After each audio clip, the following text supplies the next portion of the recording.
What's up, everybody? Jim and Terry here with Keeping It Real. This week, bringing you your feedback on Batman v Superman: Dawn of Justice and how the film has been received at the box office. Your review of our reviews. Exactly. So let's just dive right in now. Batman v Superman, or Beavis Dodge, has been a monster at the box office. Sure, there were a few hiccups along the way. It had kind of a steep drop there over the weekend, but opening weekends are always a reaction to marketing. The real trick will be in the weeks ahead, but so far so good. The movie has made globally $530 million as of today, Thursday, and its opening weekend was the fifth highest domestic opening of all time, with $166.1 million, just shy of beating Deathly Hallows Part 2's record for Warner's biggest opening. Still solid. Still solid, you know. What's always the issue with movies, that cost this much is like, how much do you actually have to make to break even? So I'll be interesting to see. It was $800 million, but obviously, and we've talked about this before, bragging rights, they want to hit $1 billion. Analysts are now thinking they actually can probably make it to $1 billion because they're $500 million in. Yeah, there's been a lot of there's been a lot of conversation about what will the drop off be. There's always drop off, without fail. Just what will the drop off be in the second weekend, which we are just shy of right now. We'll have to wait until Monday to figure it out. I'm curious. I mean, this has had a divided reception, among critics, among fans, amongst IGNers. Yeah, we'll see. It has created a war among the comments in IGN. No, I'm not going to say the C word, CW word. But I'll be interested to see how it is received overseas and whether it does have staying power, because I think it was inevitable that it had this big of an opening weekend. Yeah. But again, it's huge numbers, but against how much it costs to make the movie, and the statement they want to make with hitting that $1 billion or $2 billion, worldwide or anything like that. So it's definitely. It's some of the concerns just from an economic standpoint. This isn't picking on the movie. It's not dogpiling it. It's just mathematical facts here. The drop over that opening weekend was steep enough to cause concern, and that is a concern because you want staying power. You have no real competition for a couple of weeks, so you own the box office. It's going to be #1 again this weekend. And yes, it will drop off, and it'll probably have a steep decline, but every blockbuster does. Especially when you open at $166 million, even if you drop to $60 million the next weekend, still a great weekend. Right.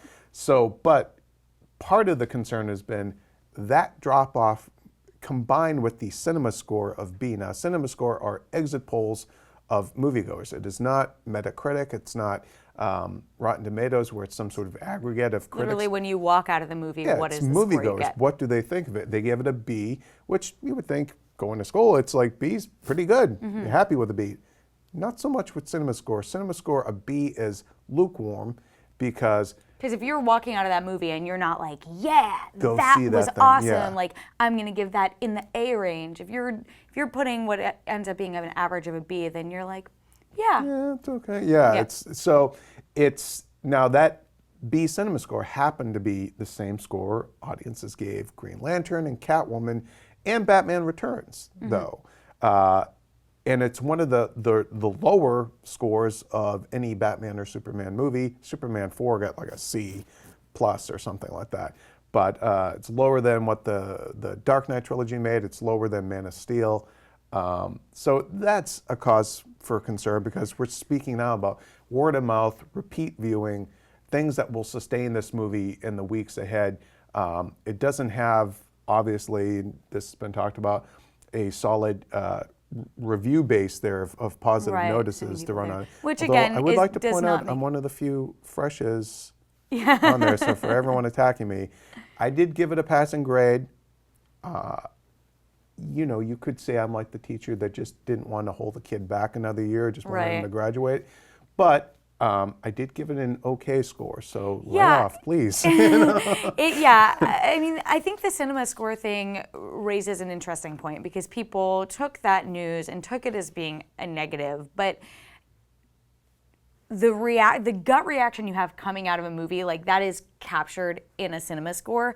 And looking back at those movies now, like people are like, oh, well, you compared it to Green Lantern and Catwoman and those other movies that had a similar score, and those have aged really poorly. We look back at them as like failures at the superhero genre. And they were commercially too. And again, some of them, we're still like only a week out from this. I'm really curious to see what public perception becomes and what the critical consensus is a year from now. Looking back at this, like, is it something that because I feel like the conversation turned a little bit on Man of Steel, where the more distance people got from it, and the more they had time to think about it, they were like, oh, maybe we weren't okay with this dark human or human Superman, and the destruction he wreaked and stuff, and obviously that became a part of the dialogue within BVS: Dawn of Justice. So yeah, I think the cinema score thing is a really good way to gauge. I don't think that it's going to end up when we get as far away from it as we are from Green Lantern and Catwoman and those other movies. I don't think that people are going to view it as low on the rung. No, I don't think it'll be viewed as that. I mean, and we could talk more about this in a further conversation. I think it is. There's going to be the people who don't think highly of the movie. I don't think you're going to really change their mind about it, but I think maybe the tempers will cool down and they will look at it and be like, you know what, these were some of the strengths. Everyone still wants to see Ben Affleck's Batman, and I mean, I want to see more of him. And on that front, there's actually a little bit of news that his agent told The Hollywood Reporter he's only contracted for 2 more Batman appearances, and they're both Justice League movies, although he has written a Batman solo movie script. So you would have to, that's probably why he's being coy when being asked about it during the press tour, is because contractually he doesn't have to do it. Right. People want him to do it, but I think part of it will be how does he feel after Justice League? Does he want to keep doing this?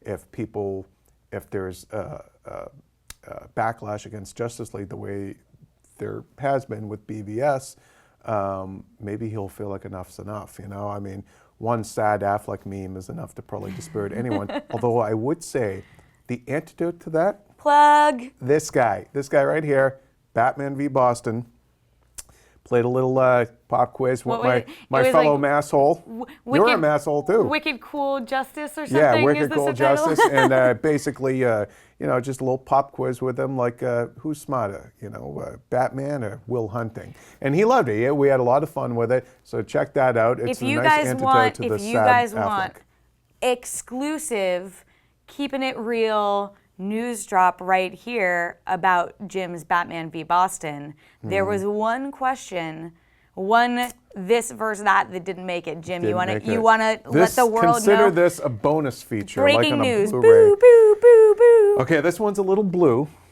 So you're saying like who's better looking, Bruce Wayne or Tom Brady? Exactly. That's the sort of vibe. So this one was whose balls are more deflated, the New England Patriots or Superman's? I forgot to ask that. In hindsight, probably a good thing I didn't. Honestly, probably one of the biggest regrets of your career. It is. I mean, look, this one is up there. Into perspective. This one will be. You were walking around the office talking about that deflated balls. Yeah, that I forgot that. I mean, come on. I'll never forgive you. It's self-effacing humor towards fellow New Englanders. And yet also towards Superman, who he's pitted against in the movie. I just my biggest regret is I didn't get to see the look on Ben Affleck's face captured forever. Maybe that would have spawned a new sad Affleck meme. It could have, or maybe he would have laughed his ass off and it would have been great. Maybe. I'd have been the world will me and never Tom know Brady would have been known for deflated until one lines. or two of his follow-up appearances when we do this again. Yes, when it comes time for Justice League, I'm going to come up with a new Batman v Boston. I do want to say, before we move ahead, something interesting Zack Snyder said about, spoilers, obviously, but I still feel the need to say it, why he killed Superman at the end of the movie is because he wanted, I know, is because he wanted Bruce Wayne to be in the position of assembling the Justice League instead of Superman, which I think is really interesting and also gives you a hint of just how big Bruce Wayne's role could be in. I have to say, though, a lot of the fans that contacted me were not happy about that particular decision. They thought, Superman is technically the leader of the Justice League, and Snyder acknowledged that. So I can understand why fans would be upset that you're going to make Batman the big show when this is technically was supposed to be Superman's job, but also the idea of Superman not being in a Justice League movie is just. Yeah. I was talking with Joshua a few weeks ago about the idea of Green Lantern not being in the first Justice League movie and being for the second, and he was like, I can't wrap my mind around the idea. So the idea of no Green Lantern and maybe new Superman is like. Well, I wonder then, does that mean like maybe Aquaman, maybe this is more responding to some sort of threat beneath the ocean and that comes to the surface and he comes to the surface to warn us, yada, yada, yada, whatever. Now I'm just speculating. Yes. But on that note, we did have some stuff that kind of came up during the week of that deleted scene that was released. And we're going to talk more about the unanswered questions that we have about BVS a little later in the show. I do want to, though, I want to hear what you guys had to say, and wouldn't you know it, you wrote to us. So I have a few things, and I want to quickly, read I you will guys' say feedback. about that deleted scene. If you didn't know, Warner Brothers released a deleted scene pretty much right after opening weekend. We do have a breakdown of it, but it's interesting. It's some more of Lex Luthor and the and the Kryptonian Shep, and we also have our Easter eggs video is now live on the site. Breaking down some things perhaps maybe you didn't catch, or if you did, a little more context on them. So Charles wrote in, Charles Sips, and he said, just recently watched BVS, and while it wasn't great, it was average. I feel like there's enough crap for haters to hate and enough good for fanboys to lean on. One of my main problems with the film is Batman killing people. It's not just the fact that Batman as we know him isn't a killer, but how is Joker still alive? The reason why the two always clash is because Batman won't kill Joker even though he should. If Batman would kill some average Joe criminal, how is he not finished the Joker? And then he says, well, maybe because Joker is Jason Todd. Chuck, he signs it. I should have said Chuck to begin with. Chuck, actually, Zack Snyder shot down the whole Jason Todd as Joker thing. He told us in an interview, our UK folks, that the death of Robin happened about 10 years prior to the events of BVS, and that Joker killed this Robin. So no, so it's Joker is Joker. And from what we know, Suicide Squad is chronologically after Batman v Superman? After Batman, but the events with Joker and Harley are before BVS. Okay. So and we're going to have some more stuff on our unanswered questions about that. Yeah, we have similar questions about that. Yes. Now, Aaron wrote in, and he said, let me just get to his point, which I should have figured that out sooner. Tying into the Batman killing people thing, there are a lot of questions raised, but I feel like they can't. Good cover, Terri. You're welcome, I got you. But I feel like they can't drop something in that's that big and not deal with it, whether it's in the solo Batman movie that may or may not have been Ben Affleck or one of the Justice League movies. Or maybe it's something where the audience reaction is so big, like after all the destruction with Man of Steel, that the future scripts do deal with it simply for that reason. But I think we must get an answer. Aaron said his approach with Batman trying to kill Superman, he says, I think a better approach would have been to have him want to have a way to fight a Kryptonian in case more like Zod were to show up and kill Superman. After all, he beat Zod once, but Superman could have lost, and who would then be able to stop a Kryptonian who wants to take over? He proceeds to talk about the weird dream, but there's another one on that. But I think that's an interesting thing, I do too. I mean, I think that we all can, I shouldn't say all, I would argue that the way in which Batman and Superman were brought together for the V in the title was one of the weaker moments to me. I didn't quite buy it. I feel like there could have been a better way to do it, and I like that idea of. It's interesting, Batman needing to do some research. I think Batman creating the kryptonite in a way, like even though him and Luthor were sort of on parallel tracks, makes sense. I mean, Batman has sort of like fail-safes for in case anyone does break bad in the Justice League. That has been established in the comics. Oh my God, now I want to see like Breaking Bad the Batman Gotham cooking City meth. Gotham City edition. Just pitching it. Now, Monty wrote in about the deleted scene. He goes, do you think, instead of an end credit tag like Marvel does, do you think this deleted scene is basically DC's version of doing that? That way you just put it out online.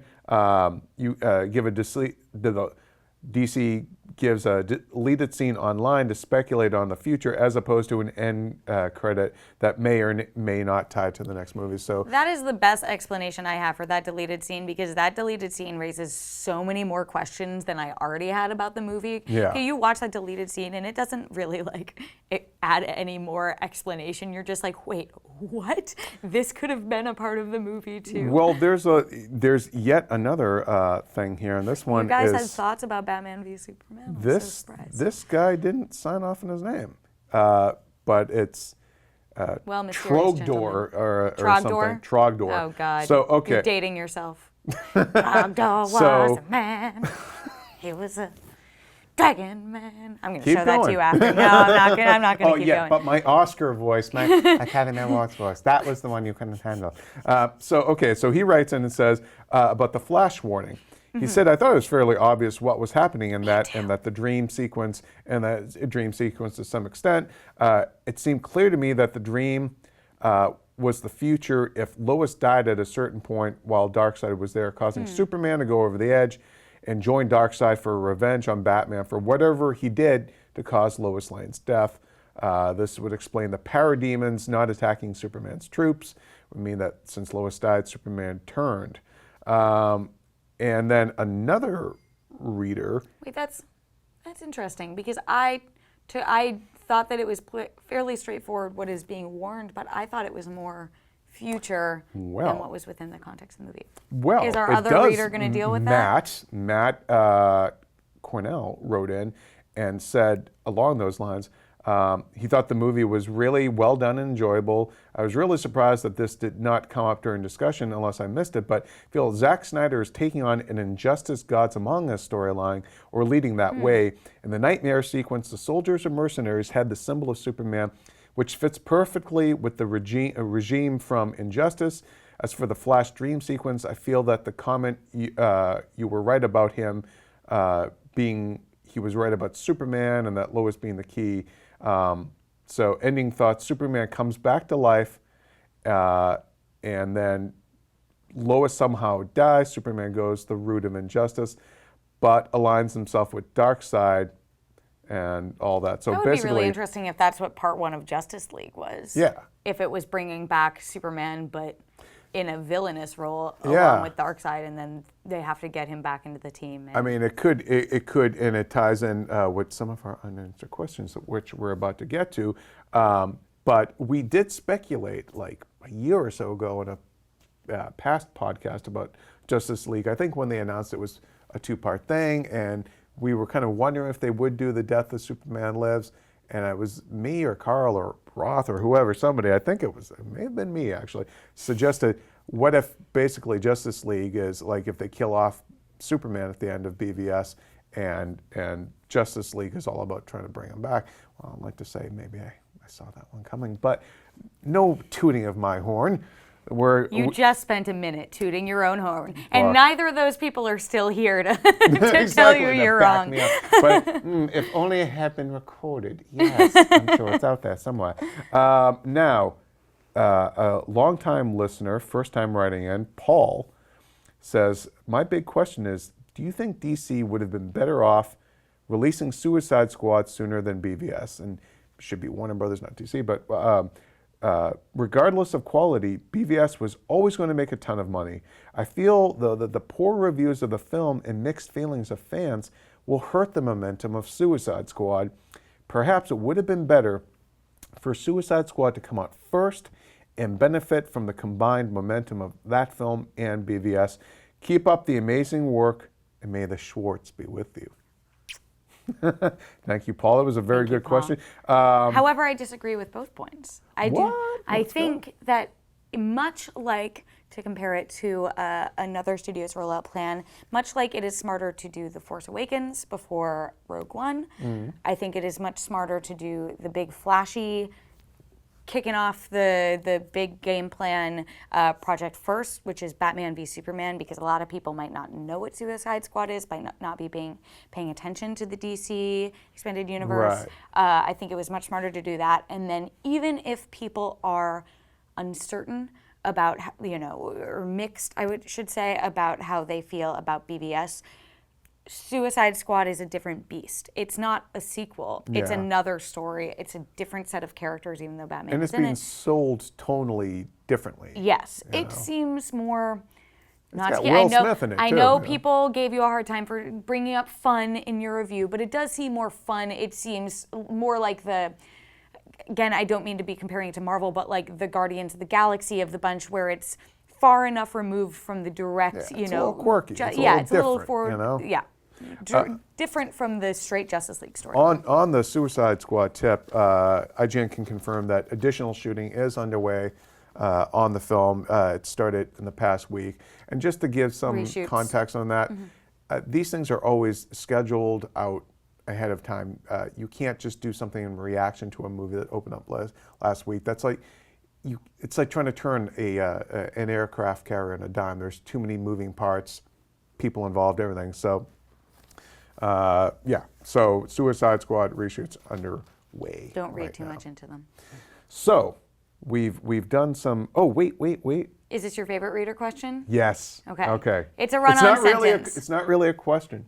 It's not. It's a comment. And we should say, thank you everyone for the really thoughtful questions that were sent in. Really good stuff. We've been reading a lot of the comments. A lot of people think that we've been, giving the movie a hard time, maybe too hard a time, maybe too much negativity.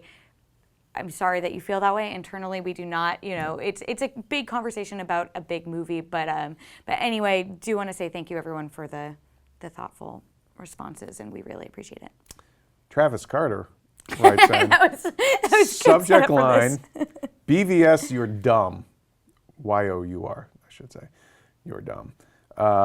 No punctuation really in this. Okay. All right. Okay. Just read it. I'm just setting it up because they clearly set the little village on fire, and Superman showed up right after. The African lady says clearly after Sups left, the Gov came in and slaughtered the rest. Did you people ever even watch the movie? Many things people complain about are clearly in the movie. Why Batman kills? What is Lex Luthor's motives? What is going on with Superman? It's all in the movie. I'm not sure if people were just overthinking things, so they missed out on a pretty awesome movie. There's actually pretty linear, even though it jumps around a bit. It's actually all moving towards the Batman versus Superman fight, not towards Justice League. Thank you, Travis, for your email. So. Well, are you just gonna? Just leaving it there. I'm just reading his reading. It's fine.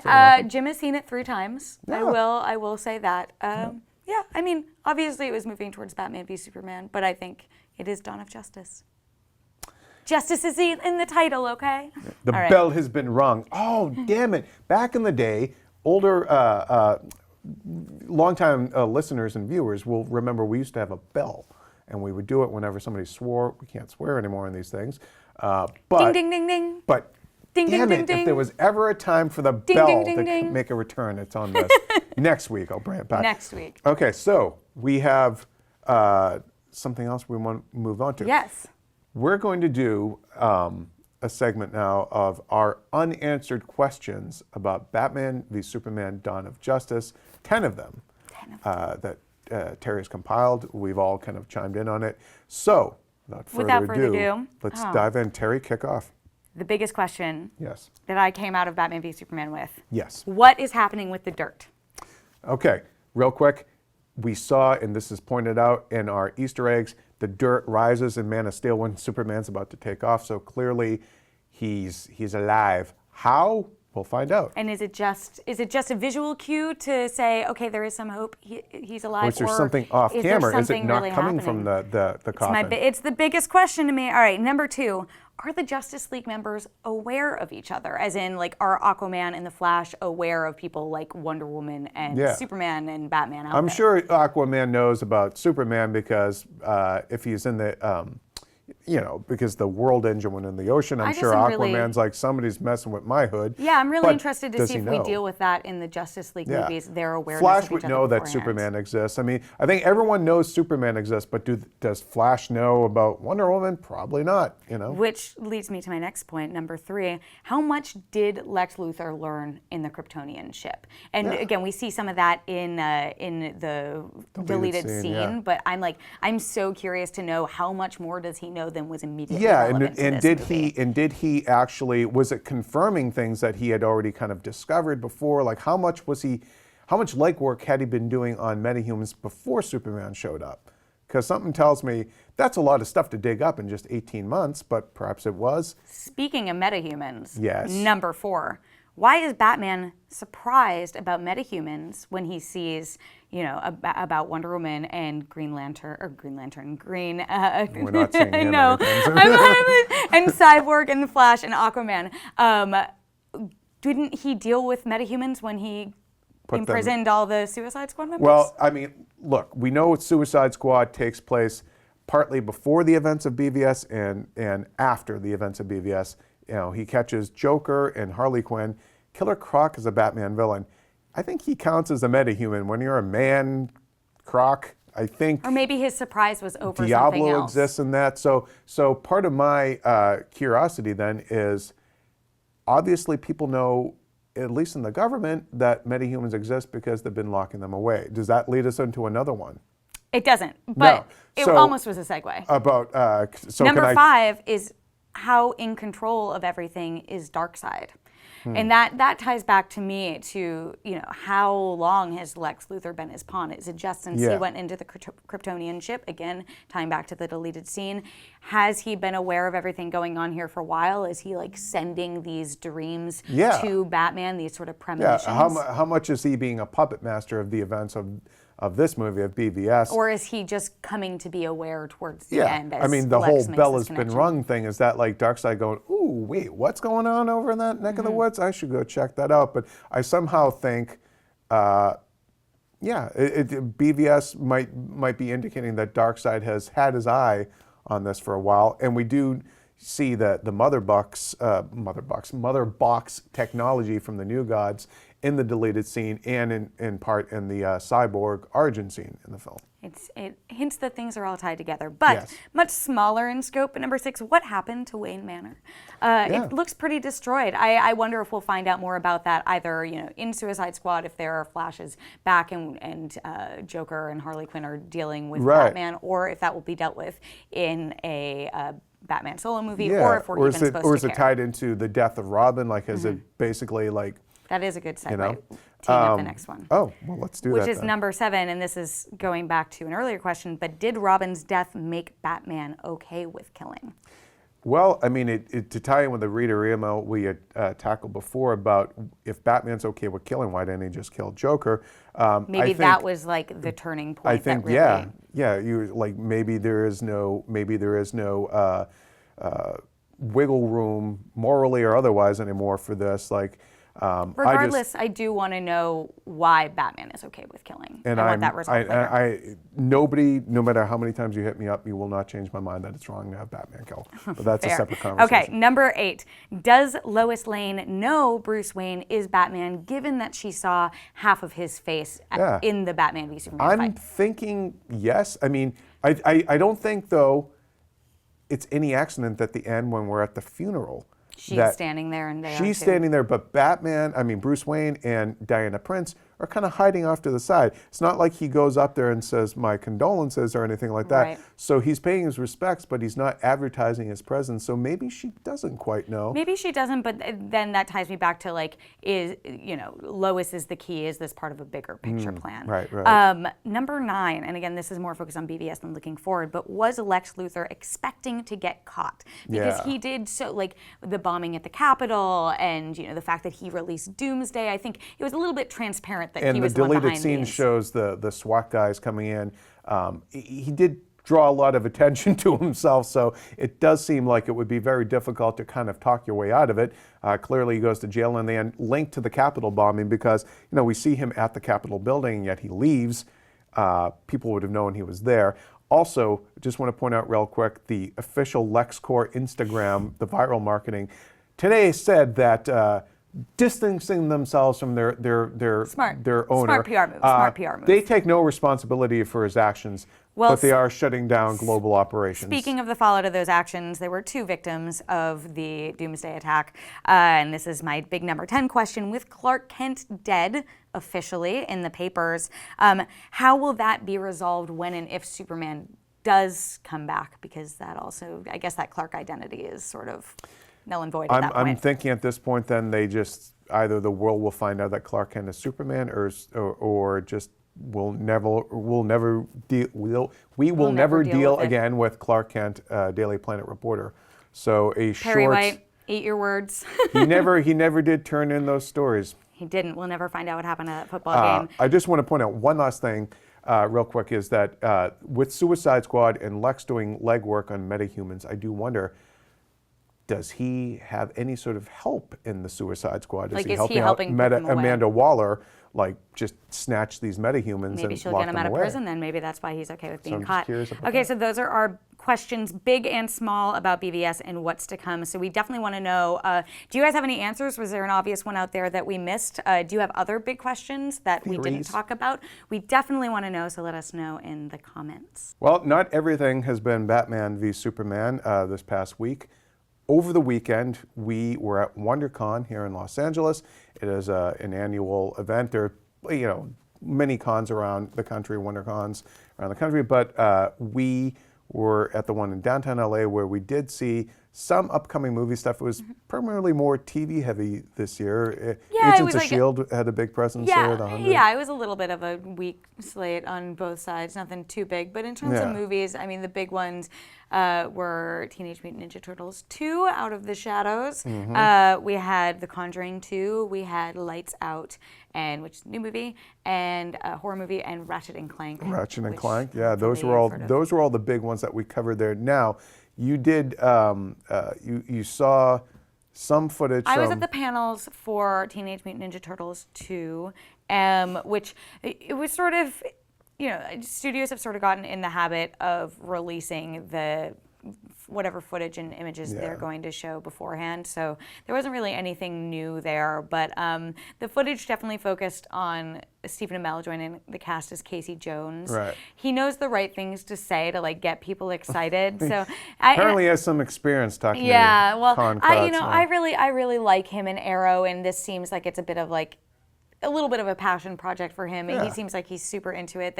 They joked, they're like, oh, did you know your way around a hockey stick? And he was like, I'm Canadian. Of course I did. So you can watch those. We wrote up the new TV spot that they showed there. And, it looks And also there was fun. some news out of there with the voice of Krang. Oh, yes, I almost forgot. Fred Armisen is going to be voicing Krang, which is Portlandia. awesome. Yeah, Portlandia, SNL. He's just got...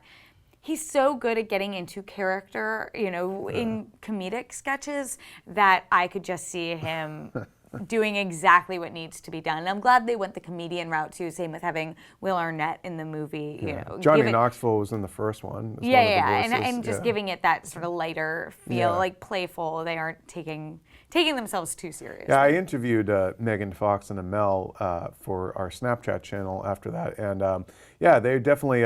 Megan Fox was saying it's not going to be too much of a relationship thing between her and Casey. There's some flirtation there, but she said this movie is really about her relationship with the Turtles, and even less about her job and stuff. Right, and Casey Jones certainly seems like this is for him, for Amell. It's nice to play somebody who's maybe a little lighter than Arrow Oliver Queen has been. And then I also spoke to the producers, Brad Fuller and Andrew Form, and they not only have Ninja Turtles 2, they also Platinum Dunes, Michael Bay's production company, and they did tell me that there's going to be news soon on the Friday the 13th reboot. Ooh. It is happening, and that we definitely have something to look forward to there. On the Turtles front, though, they did say that they, for them, the movie is definitely about trying to make it character driven, and really, they don't have to wait 20 minutes to introduce the turtles this time. Like they're there right from the get-go and you just jump right into it. So, it does sound like it's going to be, a bit more, maybe even more in the flavor that fans of the TV, of the cartoon. Which is funny because this week, speaking of Teenage Mutant Ninja Turtles movies, it was the 26th anniversary of the first movie, right? Right. If I'm not mistaken. The rubber suit movie, yeah. So look how far we've come since then. Before we even get to The Conjuring 2, because James Wan had a big panel with Warner Brothers New Line, I was, of the panels that I was at, the project that made the biggest sort of impact was this new horror film called Lights Out that he's working on, and I'm blanking on the director's name. Do you know it offhand? No, he's a first-time director. I'm sorry, I did interview him, but it went out of my head. I know, I feel terrible. Yeah, it has some sense. But he actually made the short film Lights Out, and James Wan, they were trying to get it. He and his wife were trying to get it produced, and were unable. And then James Wan came and we're like, hey, I'm going to produce this for you. So this this will thing be awesome. has something like 11 million hits on YouTube. It has a number of millions of hits, and it's super short too. It's like 2 minutes long.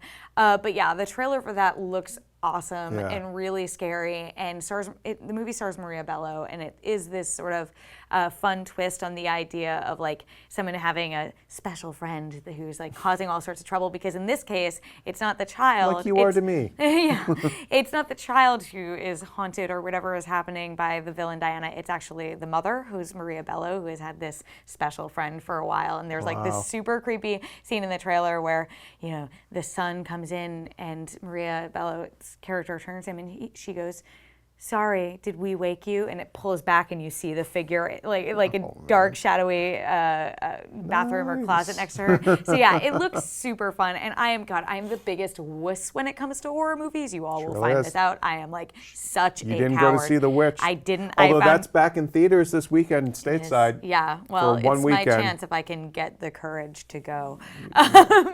But yeah, even I was really excited about that. But The Conjuring 2 was also there. Yeah. James Wan was talking about it, and you actually spoke. Yeah, with him I interviewed him, and he said that because I had asked him, like, he did the first two Insidious movies, and the second one is the second Insidious is far more comedic, very broad. And I asked him, I'm like, are you going to go kind of the same route with this one, where maybe embrace more the sort of the almost extreme, ludicrous kind of nature of these kind of possession type movies or whatever? And he's like, no, not in this case.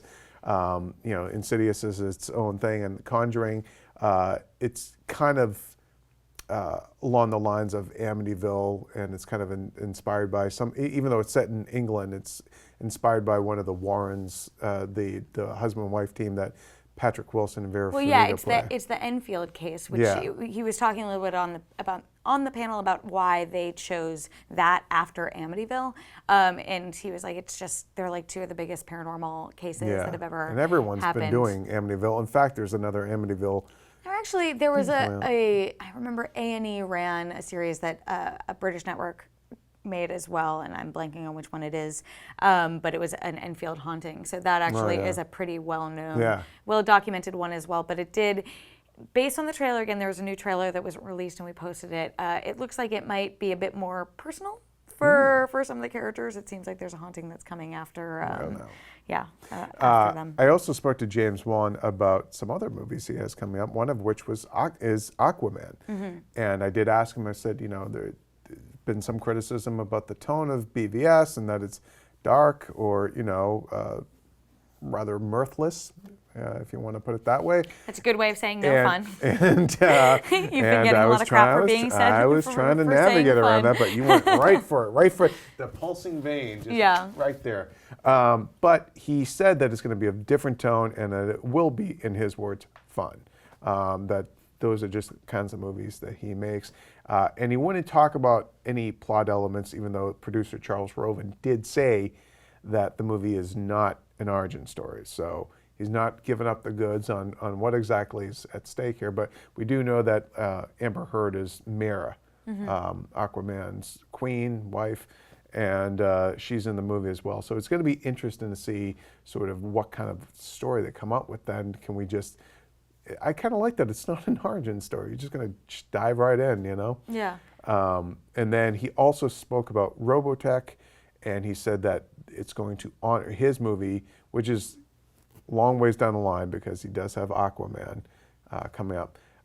Is going to be will honor its roots and the characters from the television series. So, it's some good news there for. It's interesting because James Wan directed Furious 7, and I'm giving a shout out to one of my former colleagues, Chris Hayner at Zap2It. Also had a chance to talk to James Wan and asked him about coming off Furious 7 and why follow it up with The Conjuring 2. And he said it was a pretty exhausting experience for him, and he needed to go back to something familiar, which is why he decided to do a sequel here, which I think is really interesting. And I wonder. Obviously, there were a lot of things that went into Furious 7's shoot. And I'm sure the death of Paul Walker did not help make that easier for him. But going so big with that, and now going so big with Aquaman, I'm curious if we will see James do another pause, reset, smaller horror film before moving on to he works real fast too. And he's a guy who, when he does do his smaller horror movies, he's very hands-on. He told me once that of Insidious, he basically shot and edited. He edited the whole thing on his MacBook. So, I think I'm excited too. When he was talking about his production company and had lights out there, which he was really clearly. Visibly very proud of. I'm really excited to see how he leans into his producer role and keeps bringing us, he basically was saying, he wanted to give people the same sort of break that he had at the beginning with Saw, and I'm really excited to see how many new budding filmmakers he'll find and bring up. That's really cool. I mean, you do love it when filmmakers act as sort of a mentor and a springboard for other talents. Not enough filmmakers do that, but I guess Spike Lee has been like that with other filmmakers, and in a totally different realm, but Gary Shandling, who passed away last week, he was like that for comedians, and so it's always nice when folks are actually giving the next generation of talent a break, a chance.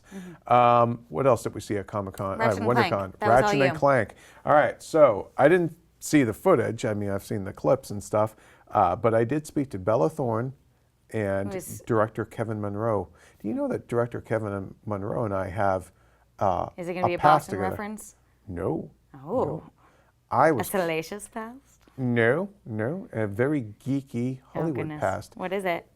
I'm in Dylan Dog Dead of Night, which he directed. Oh. I am Cannibal Zombie #1. That's my actual credit in the movie. 2 days on set, covered in mud, in the heat of Louisiana in the summer. Are you still getting money from it? Are you still getting 2 cents a month? No, it was a lump sum of $165. Yeah, and you had to pay taxes on it too. So they don't screw around with that. But 2 days on set, covered in mud and zombie makeup. But I did get to be one of the guys who and Ratchet and Clank.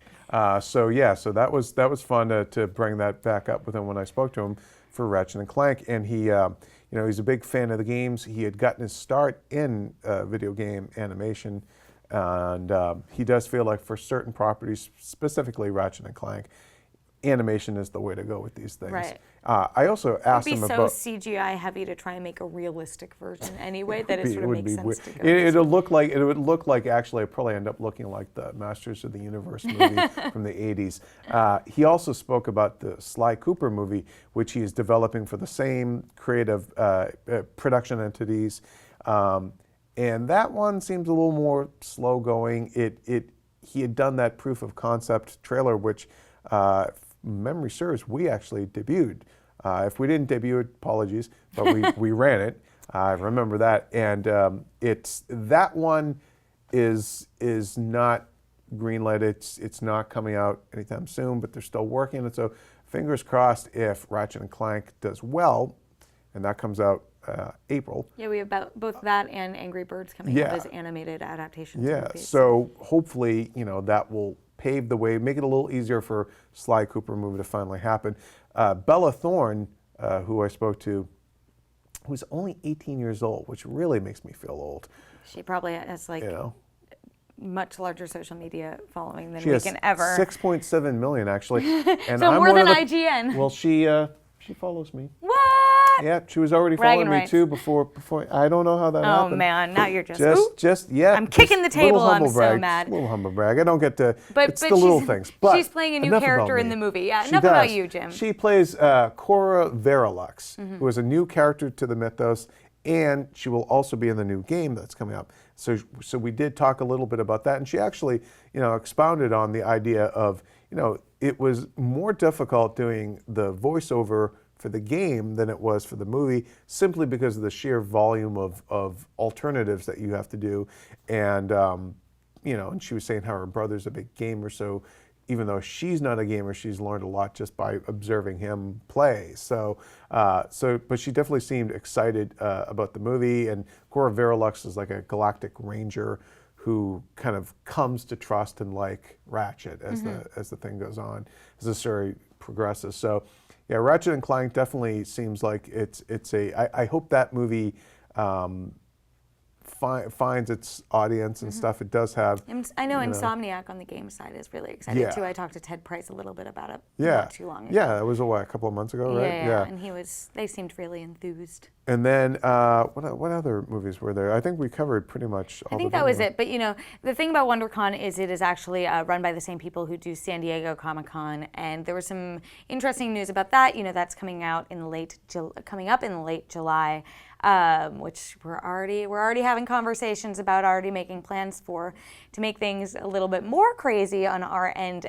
Disney announced that D23 is going to be the weekend before Comic-Con. Next year. Of next year, sorry, of 2017, which I think that is a big sign to most people that Disney probably won't have a big presence at Comic-Con. They're probably or maybe they'll split it. Maybe they'll just do Marvel at Comic-Con, and D23 will be all Star Wars. Because we'll have some Episode 8 stuff. If it was Celebration right beforehand, I think Star Wars Celebration is this year. Yes. So this in the UK, right? Basically, there's no rest for the weary here. There's no. July will be all nerd all the time. This has been Disney's big push. Their big convention. It's all about Disney, but they have been bringing their big movies there. We covered it extensively. And it's fun. D23 is real fun because it's not meant for the media. It's meant for fans. It's for the Disney fan club, which is D23. So is Comic-Con. Yeah. But yeah, I do think that we'll start to see a trend. There's sort of been a slow progression of fewer and fewer movie studios going to their Comic-Con. Battles too. Yeah, so I wouldn't be surprised if we start to see Disney really focus on building up D23 as the place to catch that new exclusive footage and are moving away from Comic-Con. Get more people to join the club, everything. I think that's. One X-Men last tidbit stuff. of news. Little bit of X-Men stuff this week. So two friends. Jennifer Lawrence, who plays Mystique in the X-Men movies, told Empire that she's, quote, dying to make more X-Men movies. But she's not actually dying. No. She's just dying to make more movies. No. Not Your yet. emphasis on that, quote, dying, really, for a second, I was like, just my putting it out there. My gay girl J-Lo. We don't know how X-Men Apocalypse ends. Maybe she's just playing us all for fools. Maybe. I don't know. But if she isn't and Mystique is still alive, then, this kind of contradicts a bit of what we had been hearing about, like, she's done, she's moving on. Maybe that truckload of money just backed up on J-Law's lawn. You and they're cynic. like, I mean, it is interesting in what we've seen of X-Men Apocalypse. It does seem like Jennifer Lawrence, Mystique, is sort of like leading very the much new front and center, team. yeah. So I wonder, I would imagine that as these movies continue, we have this new crop of actors, this new crop of X-Men. Jackman retiring out from it. Yeah, it'll probably lean more on them. So maybe she is going to be sort of a mentor figure. Or maybe, it seems inevitable that she will not fully side with Magneto at some point. Perhaps become more villain. So maybe there is going to be. I think we thought Days of Future Past was going to be a bigger Mystique movie than it was. Yeah. She sort of was. She does get to save the president, though. She does, but I think that it was more of people following her than it being about her. So maybe there is going to be a big Mystique movie coming up where it is about her. I mean, it's always sort of been about her struggle, but really does a solo Mystique movie at this point with Jennifer Lawrence. I mean, she's a huge star. No more Hunger Games. No more Hunger Games, and she's still very young, so there's definitely the opportunity there for a Mystique possible spinoff movie. Or just it would real be interesting. movie that's like truly that we're focused just on speculating on that. Nothing has been reported that they're doing that, but I'd watch it. yeah. That's all I'm saying. The Gambit movie, though, I should say, has been production has been postponed again to late 2016. Enough so that Doug Liman, the director, is now squeezing in a small movie in between, which I always think is, why don't you just go, I don't know, go on vacation for a few months? I mean, you got to make the money to pay for the vacation. I guess so. But yeah, so at this point, and they're going to start from scratch with the casting, except for Channing Tatum. So we had heard that Lea Seydoux from Spectre was going to be the female lead. It doesn't sound like that's the case anymore. One other little bit of... It makes me confident that they're sticking with Channing, though, because same thing with Ryan Reynolds in Deadpool, and we all see how that worked out, which is really well. So. It was now, I believe, the highest grossing R-rated movie of all time. So yeah. Now, one other little bit of news came from our very own Eric Goldman, who interviewed Simon Kinberg, who is a producer and writer on the X-Men movies. And he asked him about the New Mutants movie that I believe Josh Boone is the guy who did Fault in Our Stars, is developing, writing. And Kinberg's words were that it's going to have more of a young adult, a YA vibe, which is interesting because I feel like YA almost has a negative connotation now. Like, I mean, the Divergent franchise is basically floundered. I don't know really anyone who's nuts about those movies. It's weird about YA because, yes, it can cover things like The Fault in Our Stars and things like that, but I think when we think YA, we think Twilight, Hunger Games, Divergent, Maze Runner, which do have sort of that sci-fi dystopian bent. Right. I hear YA and I think young cast, which New Mutants, and also like relationships are probably important to it. But you're reaching that, like if you can reach that audience, maybe that's what he's trying to say. And I do assume that Negasonic Teenage Warhead from Deadpool will be in the New Mutants, even though, you know, technically they're the 80s group and all that jazz, you know. She was so fun. Characters like Cannonball and Magic and was it Wolfsbane, right? All those, Sunspot. We did, now the X-Men movies have been so scurry with people coming in and out that we have seen some of the New Mutant characters already in things like Days of Future Past and other films. So it's going to be interesting to see how they actually put together the New Mutants, but you know, I'm looking forward to it. I think that's about it in terms of the news of this week. I think we out-Bivissed our Dodge, and we went through all the We didn't dodge the Bivis this week. And even got a little X-Men's in there. So I think we did it. All right. Well, that'll about do it for this week's show. Follow us on social media. Terry's on Twitter at Terry_Schwartz. I'm at Jim Vejvoda. You can find IGN and all of its shows on various platforms, including our PS4 app. And of course, check out our sister shows, Superhero Show out of IGN UK, as well as Rebel Base, also out of IGN UK.